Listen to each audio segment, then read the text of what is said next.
Kisah-kisah pembunuhan selalu menyisakan kengerian, tetapi bagaimana jika pelakunya adalah seseorang yang seharusnya menjadi pelindung kita? Inilah kisah tragis seorang wanita muda berbakat yang kehilangan nyawanya di tangan kakaknya sendiri. Tragedi ini tidak hanya menghancurkan satu kehidupan, tetapi juga menghancurkan keluarga yang kehilangan dua anak sekaligus. Satu sebagai korban dan satu sebagai pelaku. Sebelum masuk ke ceritanya, jangan lupa klik tombol like dan subscribe ya. Sekarang kita masuk ke ceritanya. Gemma Rose Veronica McCluskey lahir pada 5 Februari 1983. Di usia 29 tahun, ia tinggal bersama ibunya, Pauline, dan kakaknya yang berusia 35 tahun. Tony McCluskey, di sebuah flat di Pelter Road, Shoreditch, London. Gemma adalah wanita yang dikenal ceria dan selalu menjadi pusat perhatian. Ia memiliki banyak teman dan dikenal sebagai sosok yang vokal dalam menyuarakan pendapatnya. Ia sangat dekat dengan ayahnya, Anthony McCluskey, serta kakaknya yang lain, Danny. Ayahnya menggambarkannya sebagai sosok yang baik dan tidak pernah mendengar orang berbicara buruk tentangnya. Pada tahun 2000, Gemma mencapai puncak popularitasnya ketika ia mendapatkan peran dalam sinetron Inggris terkenal, EastEnders. Ia memerankan Carrie Skinner, keponakan buyut dari karakter ikonik Ethel Skinner. Ia bermain dalam lebih dari 30 episode hingga tahun 2001. Namun, setelah karir aktingnya berakhir, ia mulai bekerja di beberapa pub dan klub di Shoreditch. Selain bekerja di dunia hiburan, Gemma juga bertanggung jawab atas perawatan ibunya yang menderita berbagai masalah kesehatan. Ibunya sempat menjalani operasi otak dan berjuang melawan infeksi MRSA, sejenis bakteri yang kebal terhadap antibiotik. Perannya sebagai pengasuh membuat kepergiannya secara mendadak menjadi lebih mencurigakan. Pada 1 Maret 2012, Gemma terakhir kali terlihat setelah bertemu dengan temannya Erica di Mile End. Setelah pertemuan itu, ia pulang ke rumahnya, tetapi tidak ada yang mendengar kabarnya lagi setelah itu. Beberapa hari kemudian, seorang teman Gemma menghubungi Carly, teman dekat Gemma lainnya, melalui Facebook untuk menanyakan apakah ia mengetahui keberadaan Gemma. Carly tidak tahu dan mulai merasa khawatir. Seiring waktu berlalu tanpa kabar dari Gemma, kekhawatiran pun meningkat. Gemma memiliki banyak teman yang sering berkomunikasi dengannya, dan ketidakhadirannya tanpa alasan jelas menjadi tanda bahaya. Danny, kakaknya yang lain, bahkan pergi ke klub tempat Gemma bekerja di Kingsland Road untuk mencari tahu keberadaannya, tetapi tidak ada yang tahu di mana dia berada. Pada 3 Maret 2012, Tony, Danny, dan salah satu teman Gemma pergi ke kantor polisi untuk melaporkan kehilangan Gemma. Namun, pernyataan Tony justru memunculkan lebih banyak pertanyaan daripada jawaban. Tony memberikan 3 versi cerita yang berbeda tentang kapan terakhir kali ia melihat Gemma.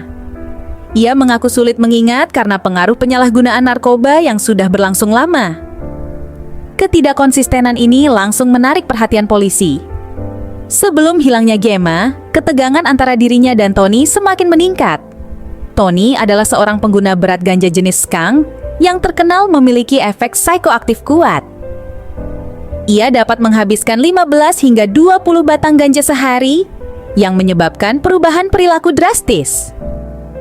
Gemma sangat frustrasi dengan gaya hidup kakaknya. Ia marah ketika Tony menyebabkan kamar mandi mereka kebanjiran karena kelalaiannya. Ketika bertemu dengan Erica pada 1 Maret, Gemma mengatakan bahwa ia sudah muak dan ingin Tony keluar dari rumah mereka. Meskipun temannya menyarankan untuk memberi Tony kesempatan lagi, Gemma tampaknya sudah mengambil keputusan. Ia tidak ingin lagi tinggal serumah dengan kakaknya. Hari itu, Gemma menerima telepon dari Tony yang berubah menjadi pertengkaran. Erica mengingat bahwa Gemma tampak sangat marah dan mengatakan bahwa ibunya telah mempercayakan rumah kepada dirinya, bukan Tony. Tak lama setelah itu, Gemma pulang.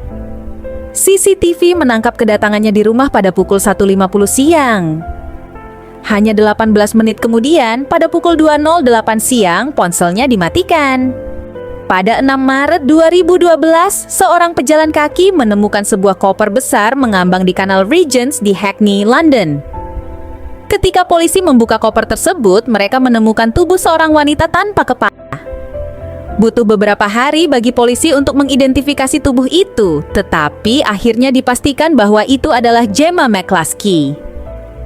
Berita ini menghancurkan keluarganya. Anthony, ayah Gemma, bersikeras bahwa mereka tidak akan mengadakan pemakaman sampai seluruh bagian tubuh putrinya ditemukan. Sementara itu, pencarian polisi terus dilakukan. Beberapa hari kemudian, bagian tubuh Gemma lainnya mulai ditemukan di dalam kantong plastik di kanal yang sama. Akhirnya, pada 9 September 2012, kepala Gemma ditemukan. Pemeriksaan forensik menunjukkan bahwa ia telah dipukul dengan benda tumpul di kepala beberapa kali, yang kemungkinan menyebabkan kematiannya sebelum tubuhnya dimutilasi. Polisi segera mencurigai Tony McCluskey. Ketika diinterogasi, ia memberikan jawaban yang tidak konsisten dan menunjukkan ketidakmampuan untuk menjelaskan pergerakannya dengan jelas.